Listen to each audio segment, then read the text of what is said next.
Hello. Good evening. So we're gonna be doing something a little different this evening. As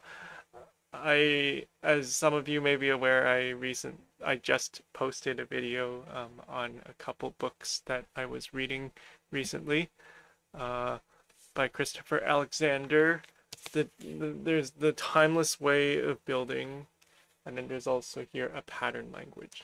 So I really liked what making that video actually, and I'm planning on making another video if everything if everything convenes.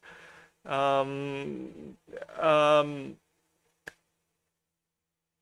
and some of the source material that I'm going to be referencing for this book, for this video, is the writings of one of my favorite Victorian authors, John Ruskin. Um, so I thought it would be a good idea to actually read some of his works as, I guess, quote unquote, content. Um, uh, Without further ado, I'll get to reading. I think what I'm going to do is, as I read this text, I'm going to decipher it.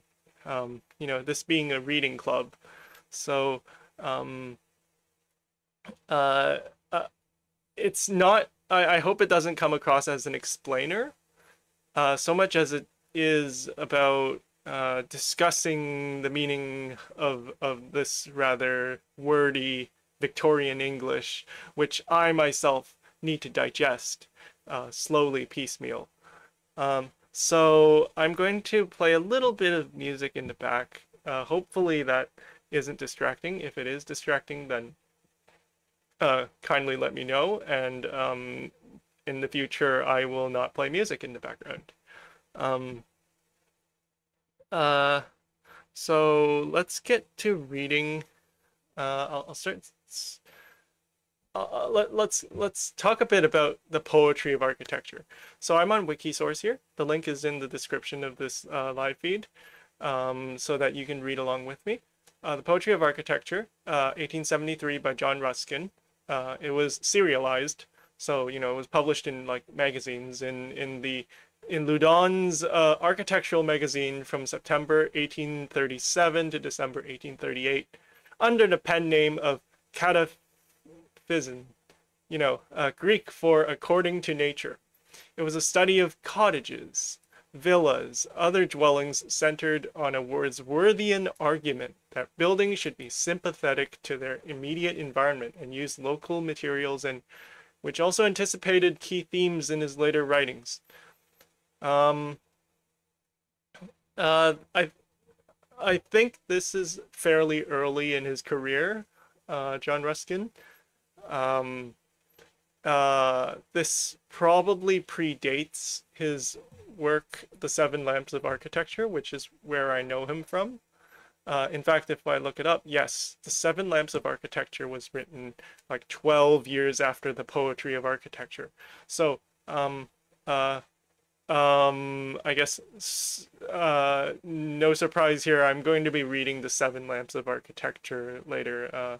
I guess a few streams from here, um, if everything works out. So let's get to reading. I'll start the music. Okay. Yeah. Thank you, Whitby. Okay, I hope this isn't too loud. Okay, so, the poetry of architecture. Actually, I'm finding this music very inappropriate for this. Very inappropriate for this type of literature. I just played some royalty-free Victorian music.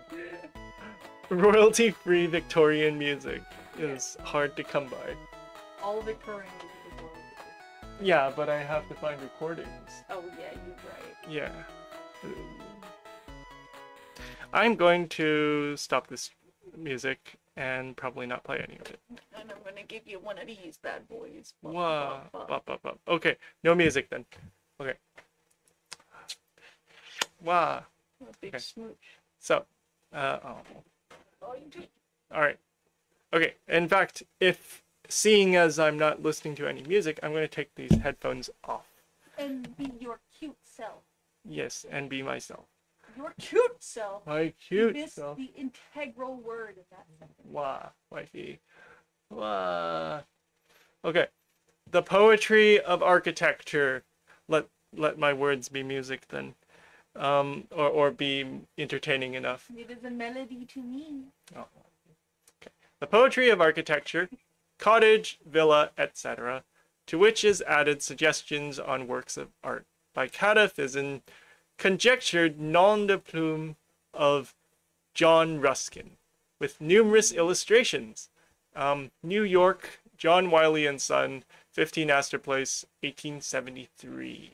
So I guess it was published sometime after the original writings.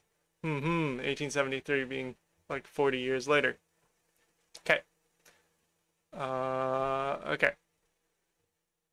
So, there's some, I forget what these would be considered, forewords of some sort.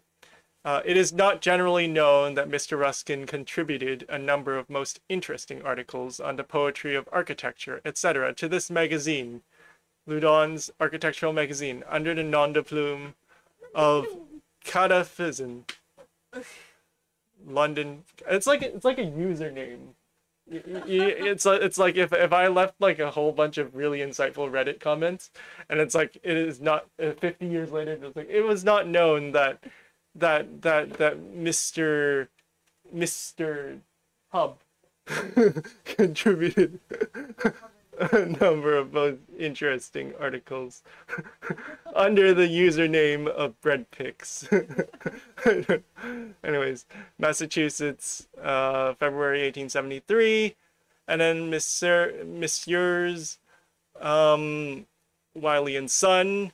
Dear Sirs, I find in London's Magazine of Architecture of perhaps 30 years ago a series of charming articles with illustrations entitled Villa and Cottage Architecture, signed Cataphysian, which must surely have been written by Ruskin, his style perfectly. Yours truly, HWP. Okay, so let's get to the good stuff, the introduction. All right, I'm gonna set my browser into immersive reading mode. Okay. The poetry of architecture, introduction. The science of architecture, followed out to its full extent, is one of the noblest of those which have reference only to the creations of human minds. I said human, sorry. It is not merely a science of the rule and compass. It does not consist only in the observation of just rule or of fair proportion. It is, or ought to be, a science of feeling more than of rule, a ministry to the mind more than to the eye. If we consider how much less the beauty and majesty of a building depend upon its pleasing certain prejudices of the eye than upon its rousing certain trains of meditation in the mind, it will show in a moment how many intricate questions of feeling are involved in the raising of an edifice. It will convince us of the truth of a proposition which might at first have appeared startling, that no man can be an architect who is not a metaphysician. So, the explainer for both, I guess anyone reading along, well, architecture, it's it's about how a building feels, and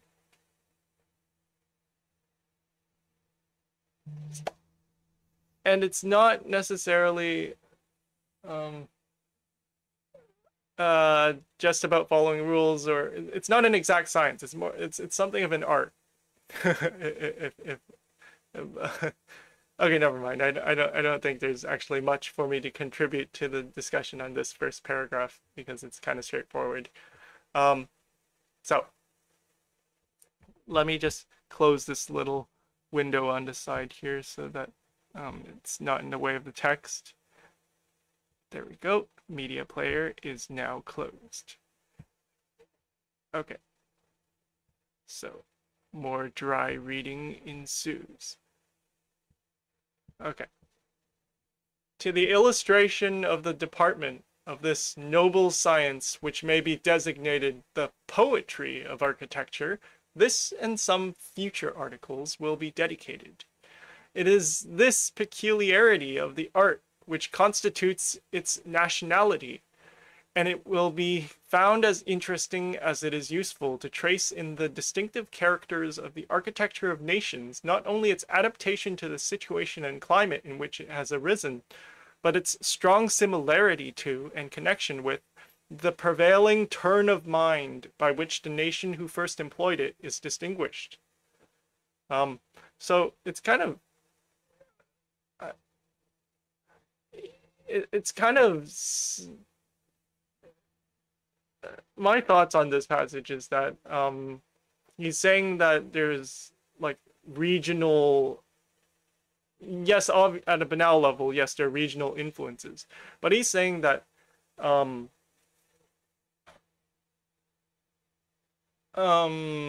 perhaps he's not saying in this paragraph exactly, but I guess there are regional influences that give rise to the architecture of each nation, of each area, and not merely their cultural influences and not merely situational and climate. You know, that's also rather banal. But anyways, let's proceed.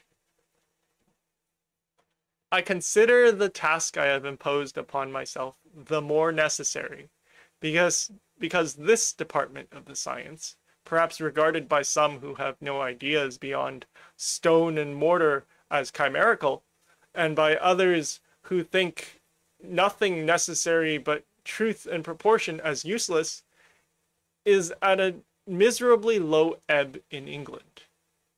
And what is the consequence? We have Corinthian columns placed beside pilasters of no order at all, surmounted by monstrosified pepper boxes, Gothic in form and Grecian in detail, in a building nominally and peculiarly national.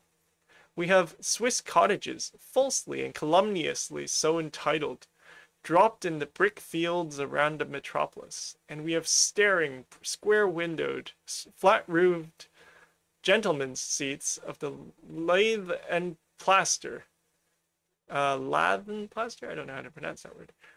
Mock magnificent, Regent's Park description, rising on the woody promontories of Derwent Water.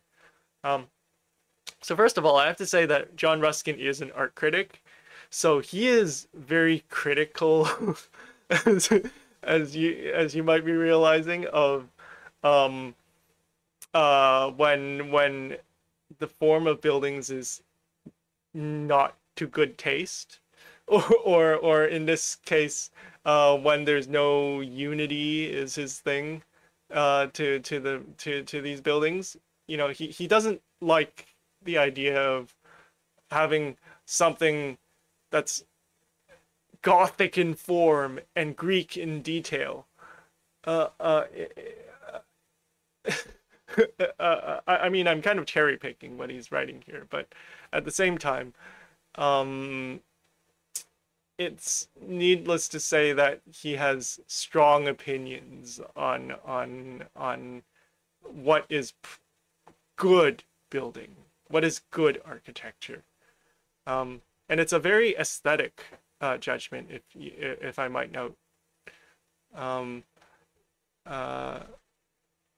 Perhaps because maybe it was a given at the time that anyone can make a building that houses someone, but you know, can they do it to good taste is another matter.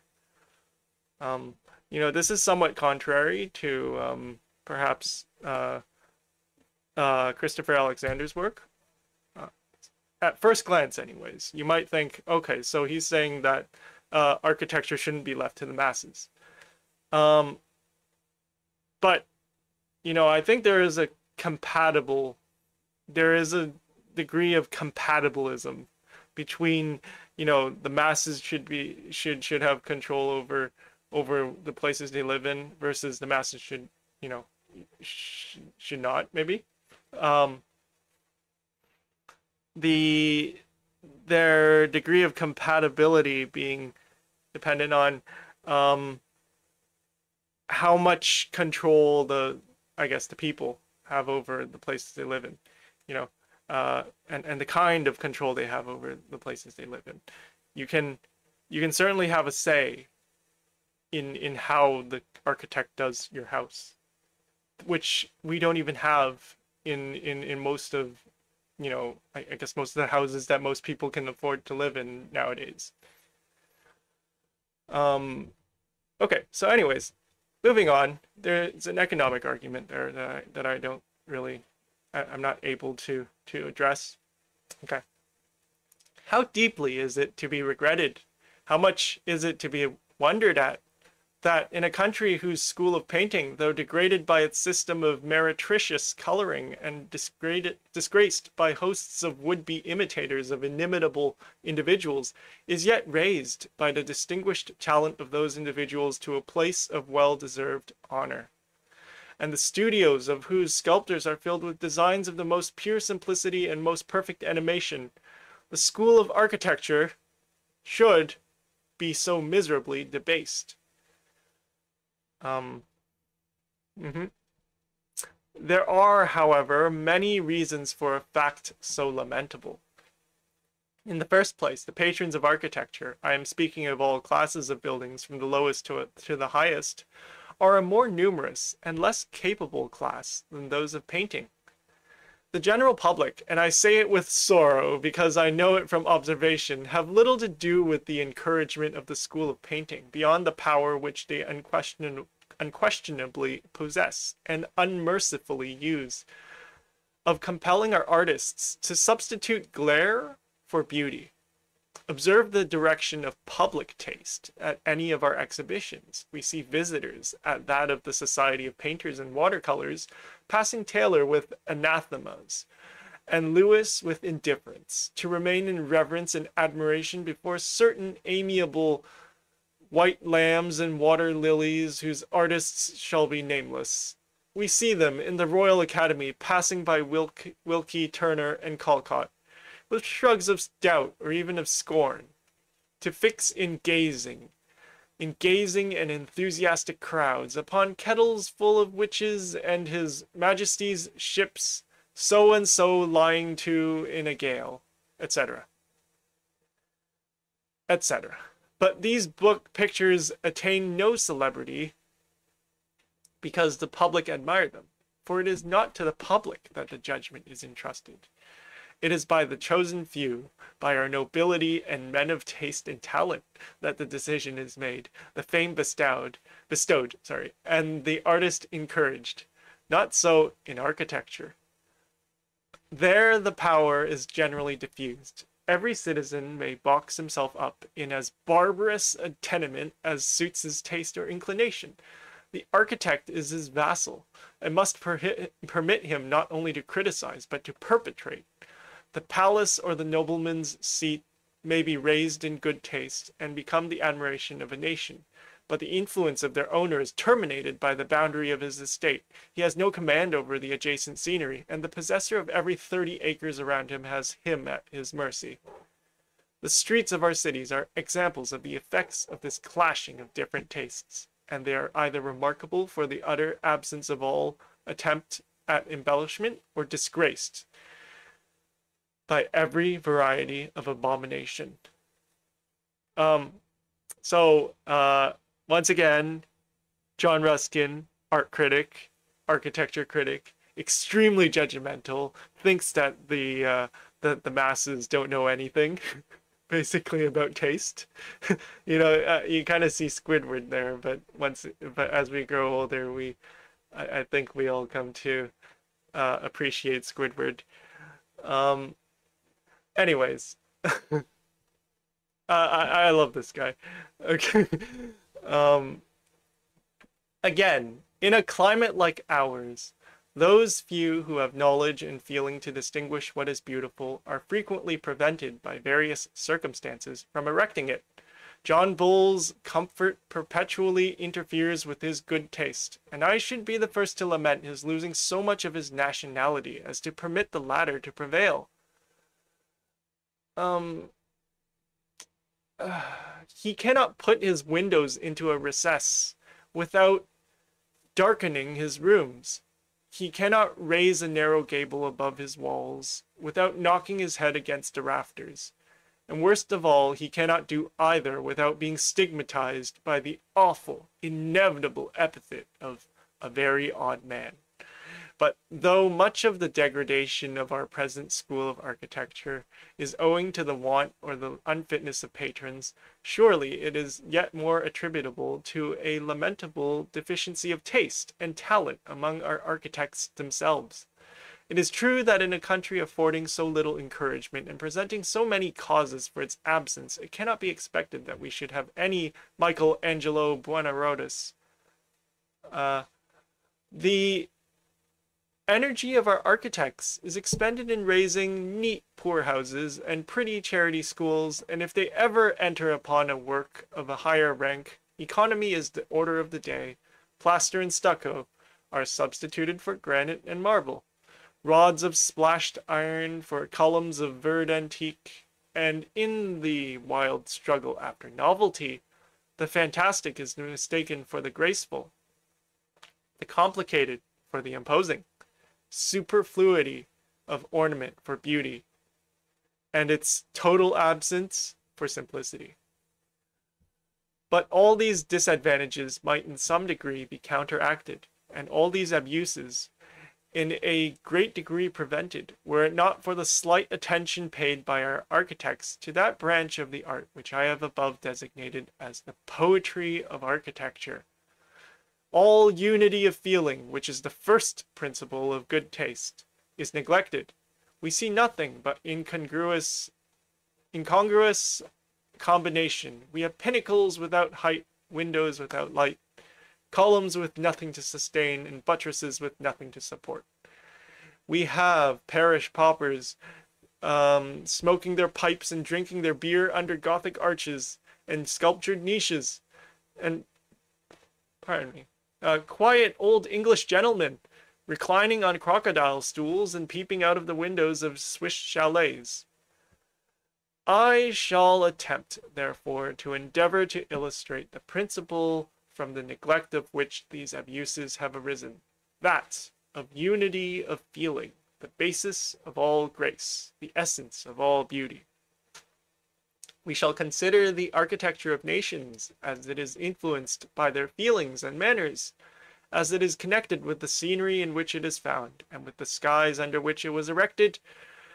We shall be led as much to the street and the cottage as to the temple and the tower, and shall be more interested in buildings raised by feeling than in those corrected by rule.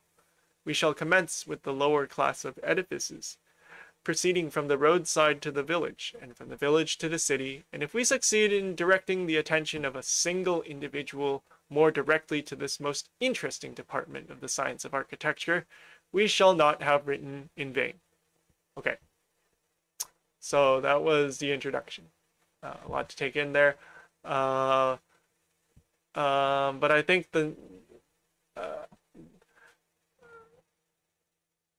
I think John Ruskin comes across as very judgmental and very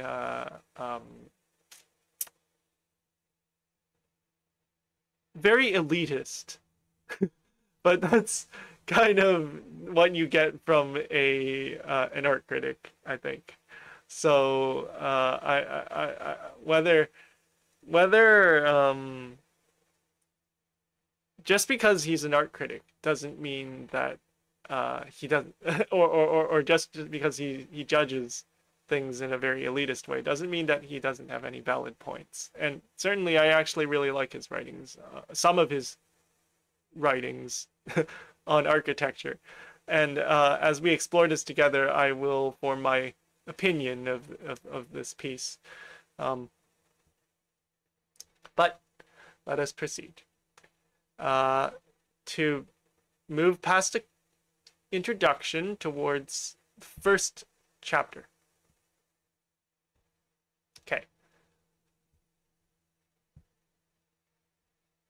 Chapter 1. The Cottage. The Lowland Cottage. England and France.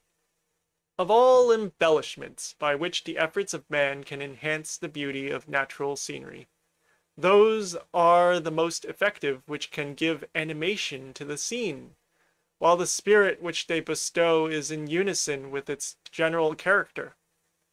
It is generally desirable to indicate the presence of animated existence in a scene of natural beauty, but only of such existence as shall be imbued with the spirit, and shall partake of the essence of the beauty, which without it would be dead.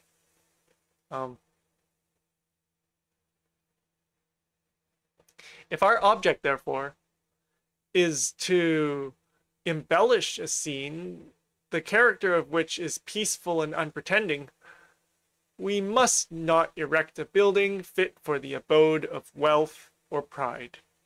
However beautiful or imposing in itself, such an object immediately indicates the presence of a kind of existence unsuited to the scenery which it inhabits, and of a mind which, when it sought retirement, was unacquainted with its own ruling feelings, and which consequently excites no sympathy in ours. But if we erect a dwelling which may appear adapted to the wants and sufficient for the comfort of a gentle heart and lowly mind, we have instantly attained our object. We have bestowed animation, but we have not disturbed repose. So, I think this is, we're already fleshing out the picture of John Ruskin here. He's not saying that he's an art critic, but he maybe this is true of all critics. He sees things as they ought to be, and it's not like he's very discerning about how things ought to be. You know, in the countryside, it's not suitable to build like a very pretentious kind of structure, like, you know, I don't know, if your goal is like a retirement cottage, you're not going to build the Louvre there.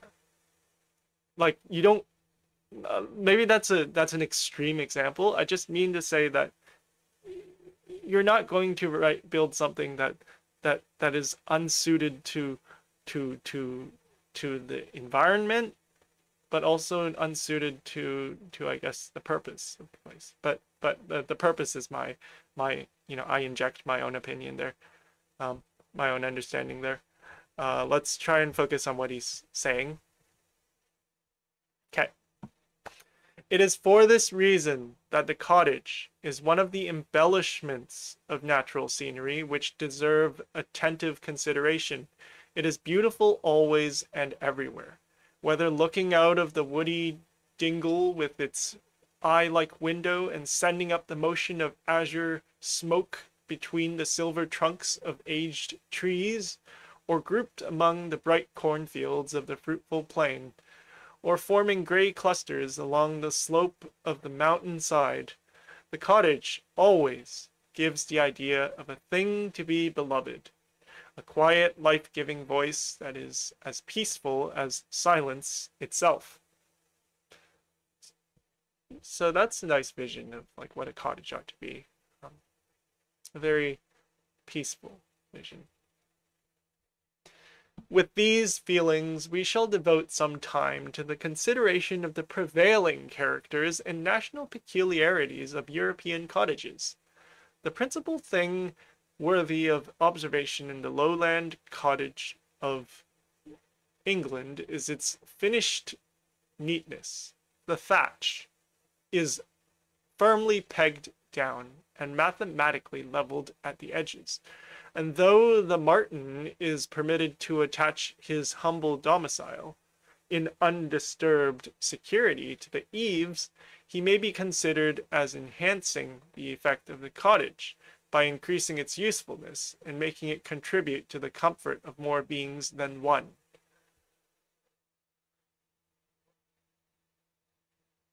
The whitewash is stainless, and its rough surface catches a side light as brightly as a front one. The luxuriant rose is trained gracefully over the window, and the gleaming lattice, divided not into heavy squares but into small pointed diamonds, is thrown half open as is just discovered by its glance among the green leaves of the sweet rear to admit the breeze that, as it passes over the flowers, becomes full of their fragrance. The light wooden porch breaks the flat of the cottage face by its projection, and a branch or two of wandering honeysuckle spread over the low hatch.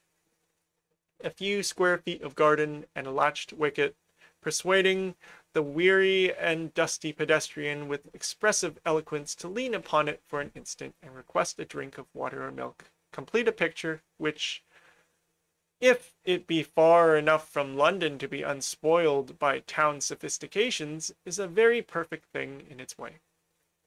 The ideas it awakens are agreeable, and the architecture is all that we want in such a situation. It is pretty and appropriate, and if it boasted of any other perfection, it would be at the expense of its propriety.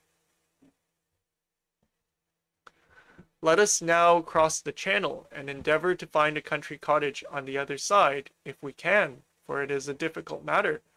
There are many villages, but such a thing as an isolated cottage is extremely rare. Let us try one or two of the green valleys among the chalk eminences which sweep from Abbeville to Rouen. Here is a cottage at last, and a picturesque one, which is more than we could say for the English domicile. What, then, is the difference? There is a general air of nonchalance about the French peasant's habitation, which is aided by a perfect want of everything like neatness, and rendered more conspicuous by some points about the building which have a look of neglected beauty and obliterated ornament. Half of the whitewash is worn off, the other half colored by various mosses and wandering lichens, which have been permitted to vegetate upon it, and which, though beautiful, constitute a kind of beauty from which the ideas of age and decay are inseparable. The tall roof of the garret window stands fantastically out, and underneath it, where in England we had a plain double lattice, is a deep recess, flatly arched at the top, built of solid masses of grey stone, fluted on the edge, while the brightness of the glass within, if there be any, is lost in shade, causing the recess to appear to the observer like a dark eye. The door has the same character. It is also of stone, which is so much broken and disguised as to prevent it from giving any idea of strength or stability. The entrance is always open. No roses or anything else are wreathed about it. Several outhouses built in the same style give the building extent, and a group, in all probability the dependency of some large old chateau in the distance, does not peep out of copse or thicket, or a group of tall and beautiful trees, but stands comfortlessly between two individuals of the column of long-trunked facsimile elms, which keep guard along the length of the public road.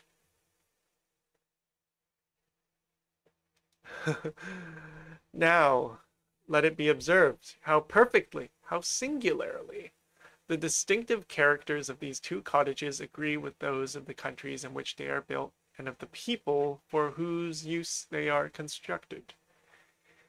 England is a country whose every scene is in miniature. Its green valleys are not wide, its dewy hills are not high, its forests are of no extent, or rather it has nothing that can pretend to be a more sounding title than that of wood. Its champaigns are minutely checkered into fields. We never can see far at a time, and there is a sense of something inexpressible except by the truly English word snug in every quiet nook and sheltered lane. The English cottage, therefore, is equally small, equally sheltered, equally invisible at a distance. But France is a country on a large scale. Low but long hills sweep away for miles into vast uninterrupted champaigns. Immense forests shadow the country for hundreds of square miles without once letting through the light of day. Its pastures and arable land are divided on the same scale. There are no fences. We can hardly place ourselves in any spot where we shall not see for leagues around, and there is a kind of comfortless sublimity in the size of every scene. The French cottage, therefore, is on the same scale, equally large and desolate looking, but we shall see presently that it can arouse feelings which, though they cannot be said to give it sublimity, yet are of a higher order than any which can be awakened at the sight of the English cottage. Again, every bit of cultivated ground in England has a finished neatness. The fields are all divided by hedges or fences. The fruit trees are neatly pruned, the roads beautifully made, etc. Everything is the reverse in France. The fields are distinguished by the nature of the crops they bear. The fruit trees are overgrown with moss and mistletoe, and the roads immeasurably wide and miserably made. So much for the character of the two cottages, as they assimilate with the countries in which they are found. Let us now see how they assimilate with the character of the people by whom they are built. England is a country of perpetually increasing prosperity and active enterprise, but for that very reason nothing is allowed to remain till it gets old. Large old trees are cut down for timber, old houses are pulled down for the materials, old furniture is laughed at and neglected. Everything is perpetually altered and renewed by the activity of invention and improvement. The cottage, consequently, has no dilapidated look about it. It is never suffered to get old. It is used as long as it is comfortable and then taken down and rebuilt, for it was originally raised in a style incapable of resisting the ravages of time. But in France, there prevail two opposite feelings, both in the extreme, that of the old pedigreed population, which preserves unlimitedly, and that of the modern revolutionists, which destroys unmercifully. Every object has partly the appearance of having been preserved with infinite care from an indefinite age, and partly exhibits the evidence of recent ill-treatment and disfiguration. Primeval forests rear their vast trunks over those of many younger generations growing up beside them. The chateau or the palace, showing by its style of architecture its venerable age, bears the marks of the cannonball, and from neglect is withering into desolation. Little is renewed, there is little spirit of improvement, and the customs which prevailed centuries ago are still taught by the patriarchs of the families to their grandchildren. The French cottage, therefore, is just such as we should have expected from the disposition of its inhabitants. Its massive windows, its broken ornaments, its whole air and appearance, all tell the same tale of venerable age respected and preserved, till at last its dilapidation wears an appearance of neglect. Again, the Englishman will sacrifice everything to comfort, and will only take great pains to secure it, but he has generally also the power of doing so. For the English peasant is, on the average, wealthier than the French. The French peasant has no idea of comfort, and therefore makes no effort to secure it. This difference in the character of their inhabitants is, as we have seen, written on the fronts of the respective cottages. The Englishman is, also, fond of display, but the ornaments, exterior and interior, with which he adorns his dwelling, however small it may be, are either to show the extent of his possessions, or to contribute to some personal profit or gratification. They never seem designed for the sake of ornament alone. Thus, his wife's love of display is shown by the rows of useless crockery in her cupboard, and his own by the rose tree at the front door, from which he may obtain an early bud to stick in the buttonhole of his best blue coat on Sundays. The honeysuckle is cultivated for its smell, the garden for its cabbages. Not so in France. There the meanest peasant, with an equal or greater love of display, embellishes his dwelling as much as lies in his power, solely for the gratification of his feeling of what is agreeable to the eye.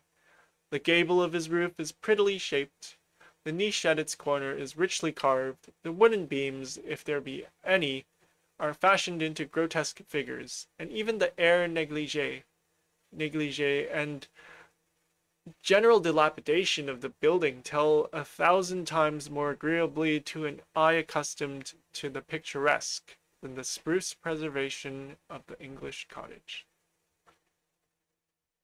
No building which we feel to excite a sentiment of mere complacency can be said to be in good taste.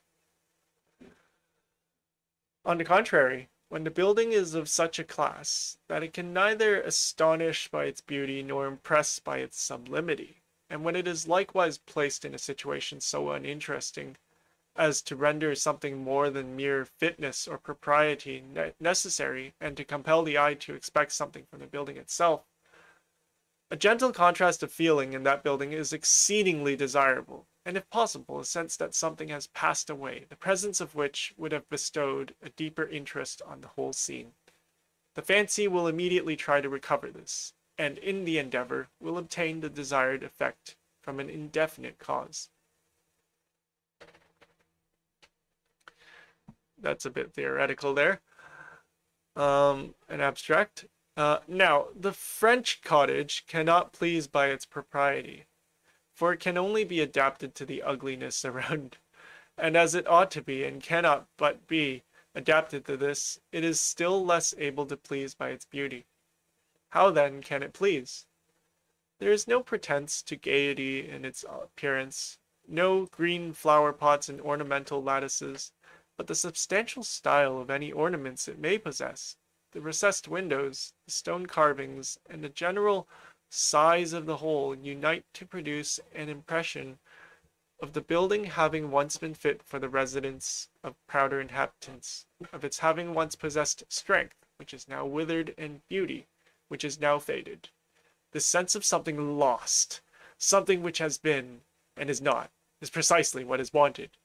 The imagination is set actively to work in an instant, and we are made aware of the presence of the beauty, the more pleasing because visionary, and while the eye is pitying the actual humility of the present building, the mind is admiring the imagined pride of the past.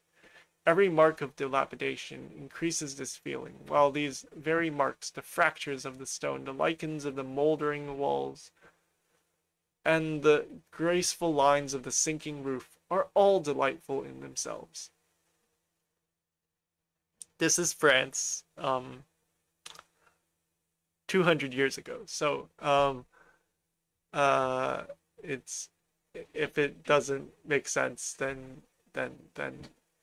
that's just because we're so far in the future. Thus, we have shown that while the English cottage is pretty from its propriety, and a French cottage, having the same connection with its climate, country, and people, produces such a contrast of feeling as bestows on it a beauty addressing itself to the mind, and is therefore in perfectly good taste. If we are asked why, in this instance, good taste produces only what every traveler feels to be not in the least striking, we reply that where the surrounding circumstances are unfavorable, the very adaptation to them which we have declared to be necessary renders the building uninteresting, and that in the next paper we shall see a very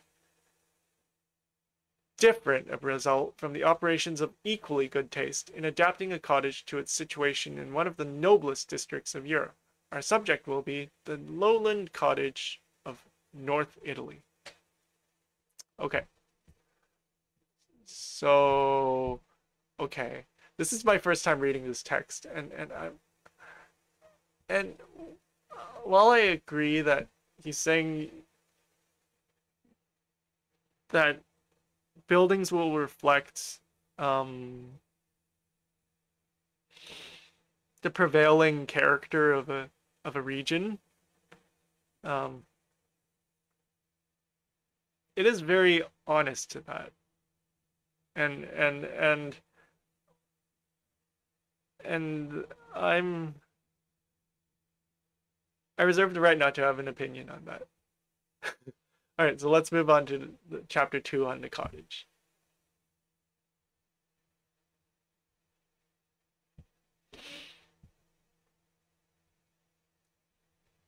The lowland cottage of Italy. Quote, most musical, most melancholy, end quote.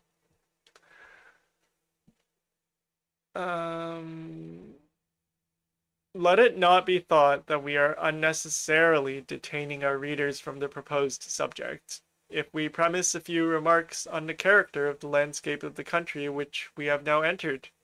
It will always be necessary to obtain some definite knowledge of the distinctive features of a country before we can form a just estimate of the beauties or the errors of its architecture.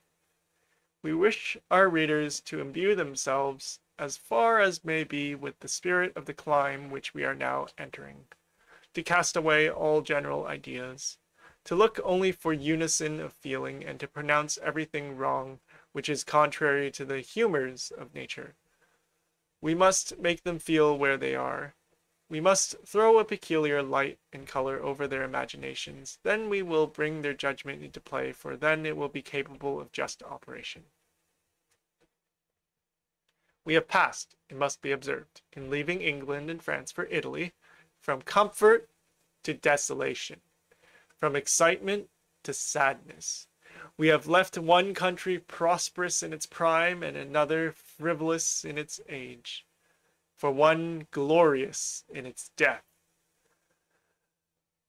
Now we have prefixed the hackneyed line of Il Penseroso to our paper, because it is a definition of the essence of the beautiful. What is most musical will always be found most melancholy, and no real beauty can be obtained without a touch of sadness. Whenever the beautiful loses its melancholy, it degenerates into prettiness. We appeal to the memories of all our observing readers, whether they have treasured up any scene, pretending to be more than pretty, which has not about it either a tinge of melancholy or a sense of danger. The one constitutes the beautiful, the other sublime. This postulate being granted, as we are sure it will by most, and we beg to assure those who are refractory or argumentative that were this a treatise on the sublime and beautiful, we could convince and quell their incredulity to their entire satisfaction by innumerable instances, we proceed to remark here, once for all, that the principal glory of the Italian landscape is its extreme melancholy. It is fitting that it should be so. The dead are the nations of Italy. Her name and her strength are dwelling with the pale nations underneath the earth. The chief and chosen boast of her utmost pride is the hic jacet. I'm not even sure what that means. She is but one wide sepulchre. Sepulchre? Tomb.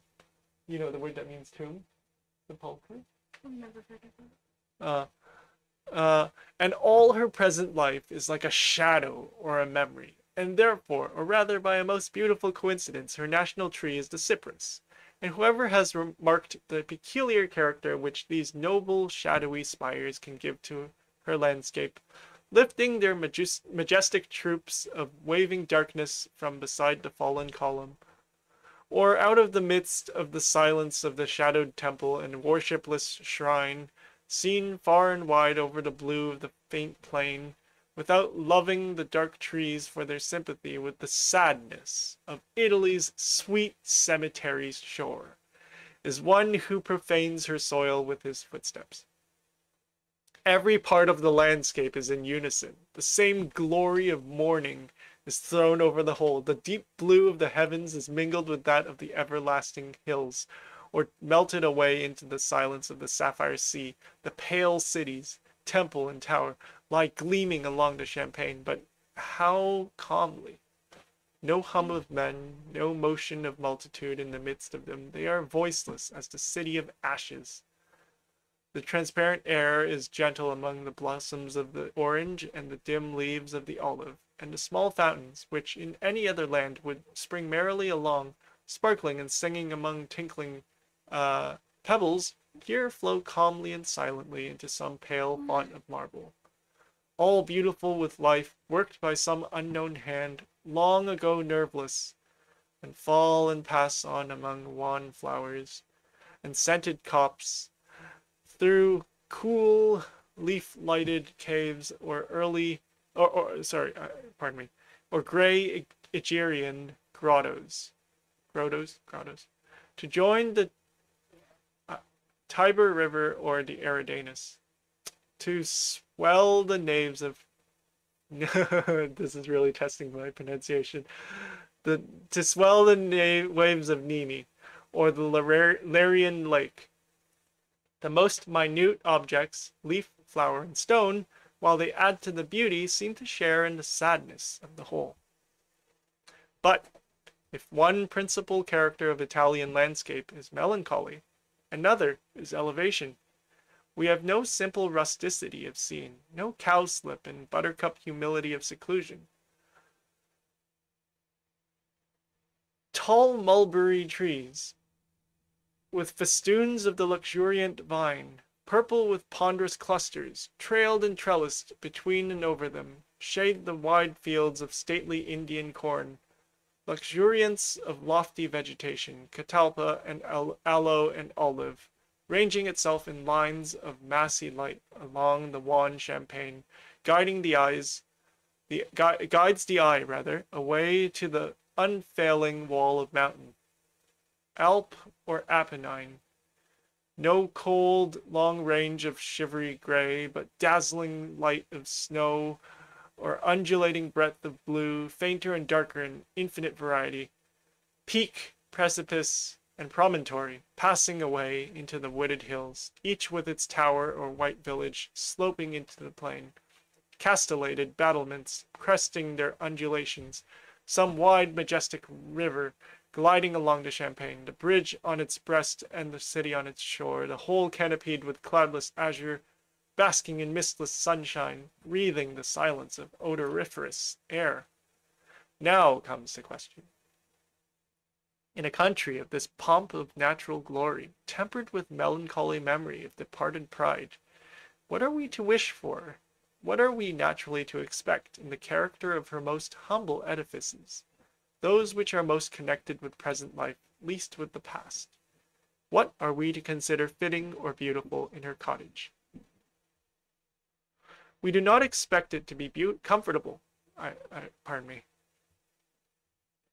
We do not expect it to be comfortable when everything around it betokens decay and desolation in the works of man.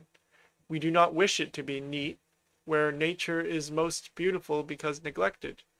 But we naturally look for an elevation of character, richness of design or form, which, while the building is kept the cottage, may yet give it a peculiar air of cottage aristocracy.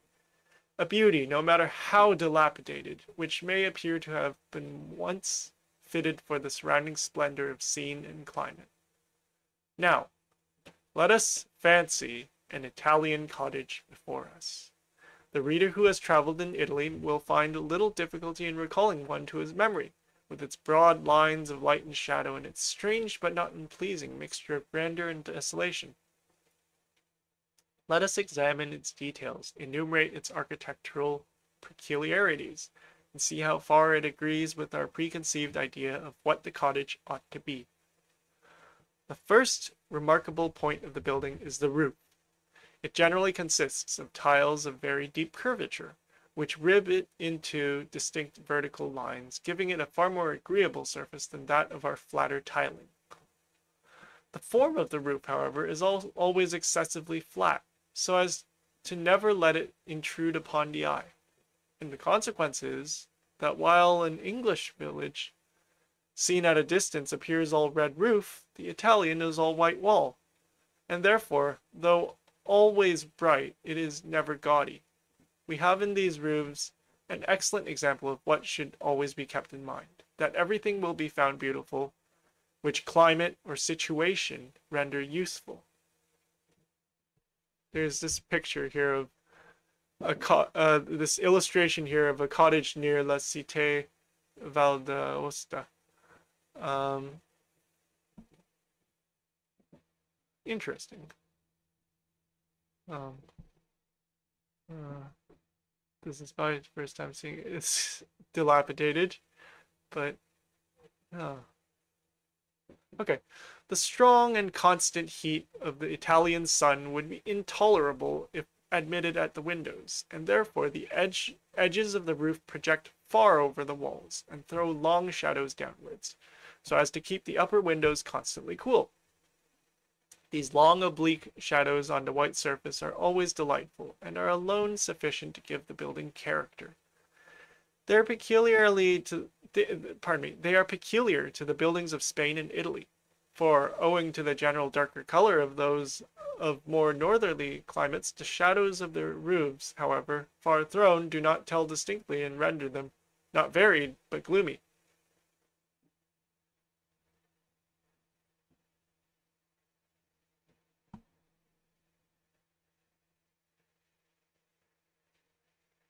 Another ornamental use of these shadows is that they break the line of junction of the wall with the roof. A point always desirable, and in every kind of building, whether we have to do it with lead, slate, tile, or thatch, one of extreme difficulty. This object is farther forwarded in the Italian cottage by putting 2 or 3 windows up under the very eaves themselves, which is also done for coolness, so that their tops are formed by the roof, and the wall has the appearance of having been terminated by large battlements and roofed over. And finally, the eaves are seldom kept long on the same level. Double or treble rows of tiling are introduced.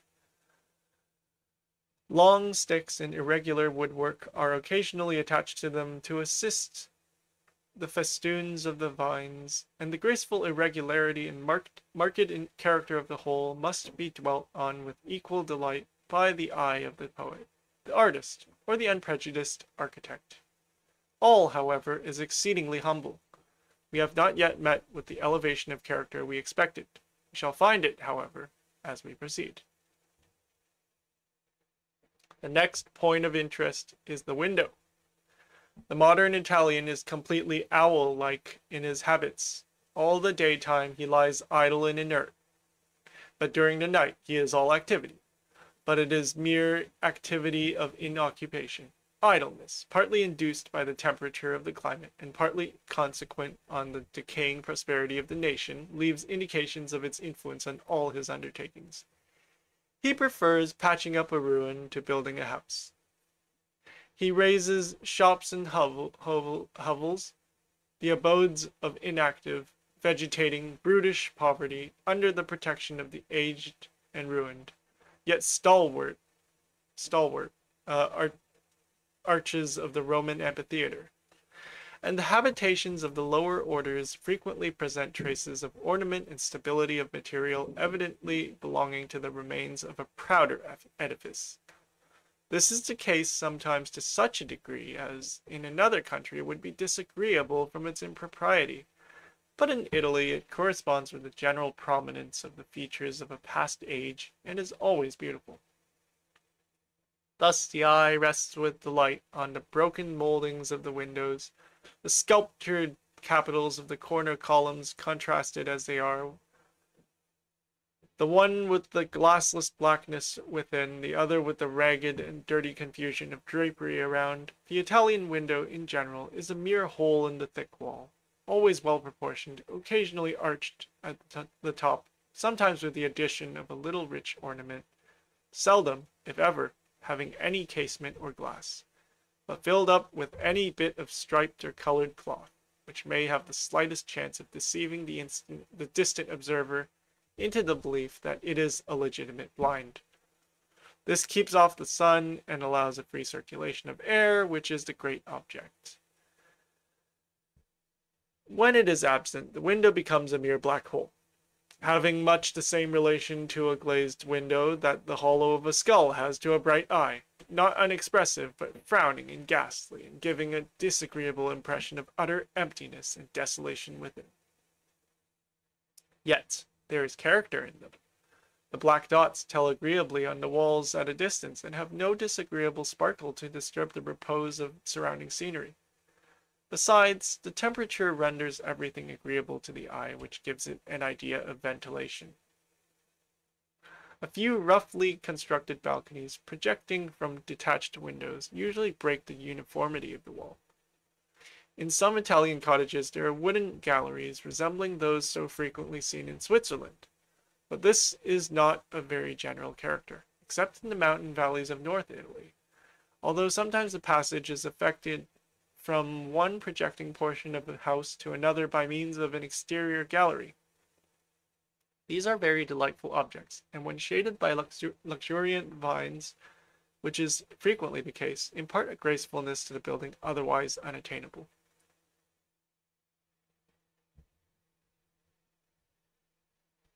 The next striking point is the arcade at the base of the building.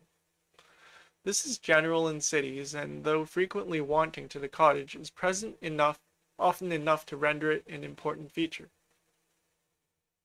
In fact, the Italian cottage is usually found in groups. Isolated buildings are rare, and the arcade affords an agreeable, if not necessary, shade in passing from one building to another. It is a still more unfailing feature of the Swiss city, where it is useful in deep snow.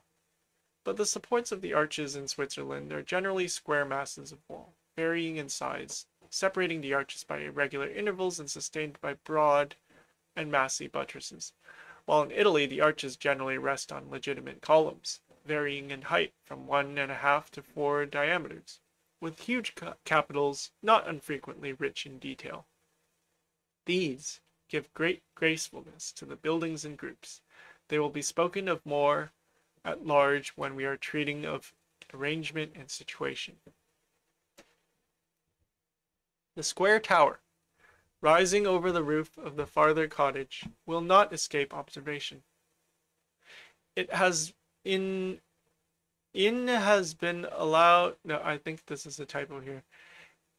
It has been allowed to remain, not because such elevated buildings ever belonged to mere cottages, but first, that the truth of the scene might not be destroyed, and secondly, because it is impossible, or nearly so, to obtain a group of buildings of any sort in Italy without one or more such objects rising behind them, beautifully contributing to destroy the monotony and contrast with the horizontal lines of the flat roofs and square walls.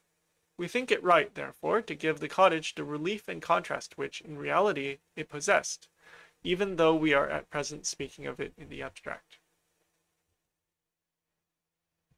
Having now reviewed the distinctive parts of the Italian cottage in detail, we shall proceed to direct our attention to points of general character.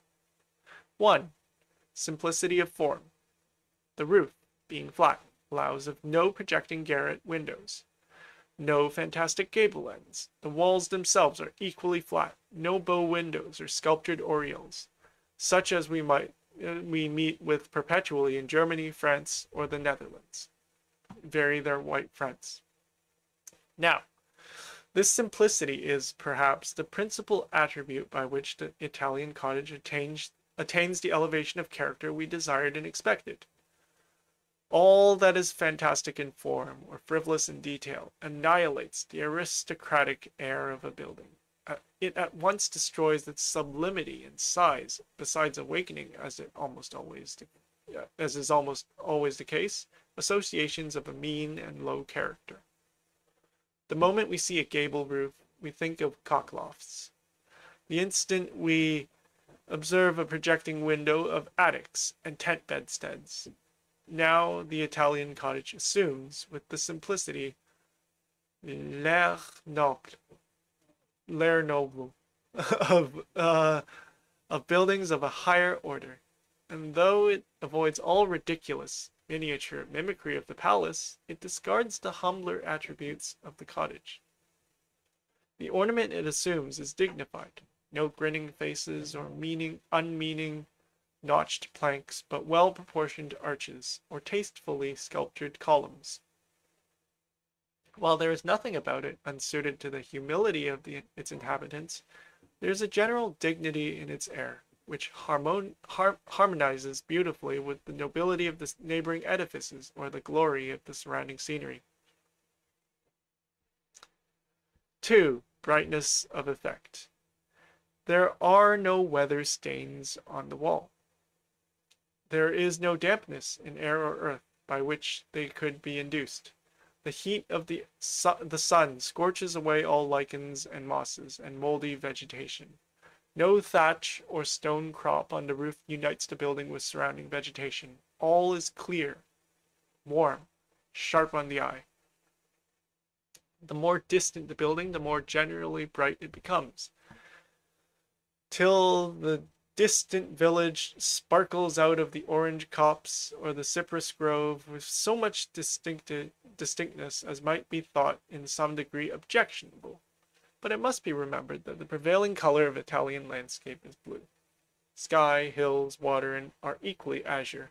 The olive, which forms a great proportion of the vegetation, is not green, but gray. The cypress and its varieties dark and neutral, and the laurel and myrtle far from bright. Now, white, which is intolerable with green, is agreeable contrasted with blue, and to this cause it must be ascribed that the white or the of the Italian building is not found startling or disagreeable in the landscape. That it is not, we believe, will be generally allowed. 3. Elegance of feeling. We never can prevent ourselves from imagining that we perceive, in the graceful negligence of the Italian cottage, the evidence of a taste among the lower orders refined by the glory of their land and the beauty of its remains. We have always had strong faith in the influence of climate on the mind, and we feel strongly tempted to discuss the subject at length. But our paper has already exceeded its proposed limits, and we must content ourselves with remarking what will not, we think, be disputed, that the eye, by constantly resting either on natural scenery of noble tone and character, or on the architectural remains of classical beauty, must contract a habit of feeling correctly and tastefully, the influence of which, we think, is seen in the style of edifices the most modern and the most humble. Lastly, dilapidation. We have just used the term graceful negligence. Whether it be graceful or not, it is a matter of taste. But the uncomfortable and ruinous disorder and dilapidation of the Italian cottage is one of observation.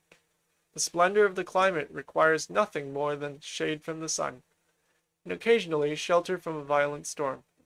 The outer arcade affords them both. It becomes the nightly lounge and daily dormitory of its inhabitant, and the interior is abandoned to filth and decay.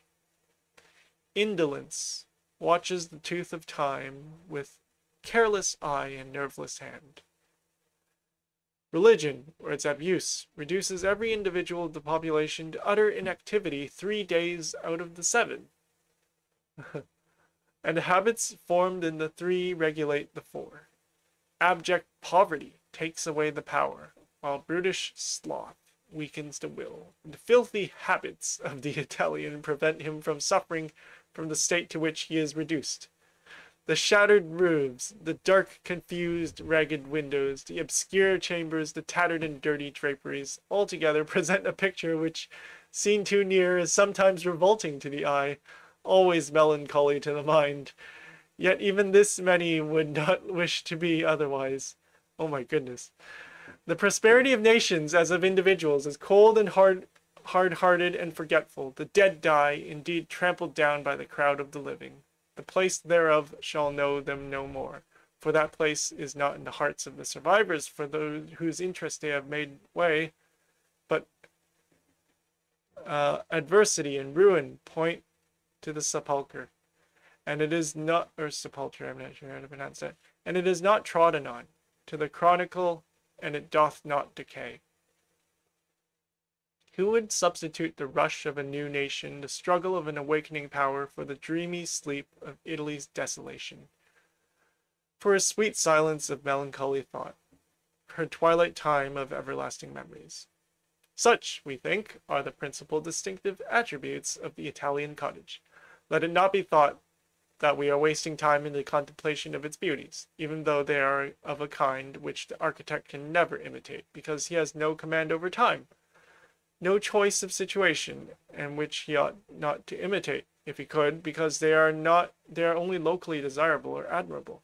Our object, let it always be remembered, is not the attainment of architectural data, but the formation of taste.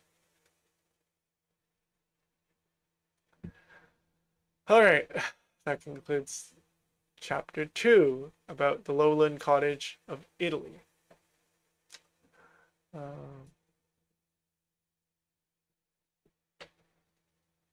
Let me, there's a lot more reading up ahead, and I think that. Do you have any thoughts on that, Wiki? About what? About the reading? It's good. Yeah. The chapter on Italian. Spaghetti. Apparently 200 years ago, Italy was like, everything was falling apart and the people were lazy and, and living in poverty, and everything was just the ruins of its former greatness. Oh. That's what he's saying, anyways. Sounds like an opinion. It is quite an opinion. I'm starting to see a very like I was not alive 200 years ago, so I don't know what any of these countries were like at the time, but I wonder if this picture of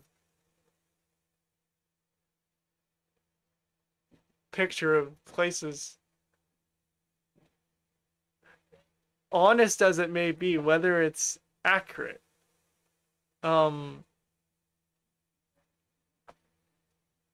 And to be fair, I don't think I would be surprised if it was accurate.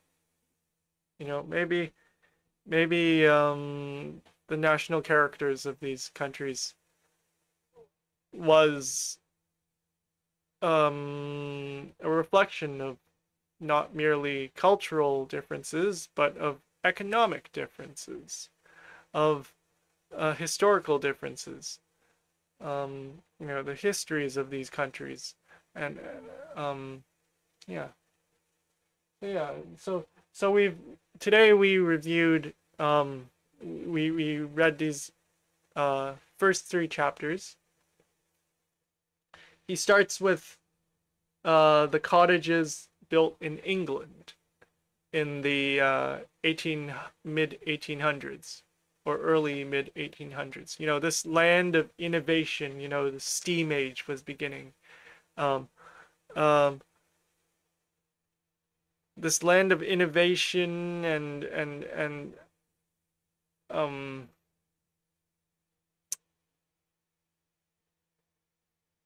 where nothing is left to decay. You know, what strikes me is the passages about England being a place where, you know, the moment a cottage is no longer comfortable, they tear it down and build a new one. The moment and that's why he's got this description of the English cottage being perfect, perfectly built, perfectly maintained. Everything has a use is another point that he mentions in the English cottage. You know, it smells nice, or it's edible. You know, of the, you know, of what's in the garden, or it's or, you know, the roses can even be plucked and used to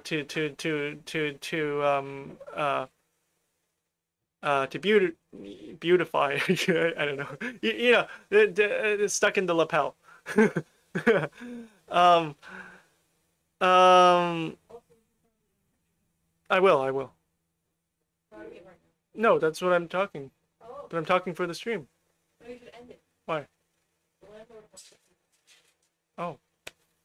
Okay, well, I guess that concludes today's stream. Unfortunately. Unfortunately, cut short a little bit. I wanted to talk more about what we read about today, but it is for the best.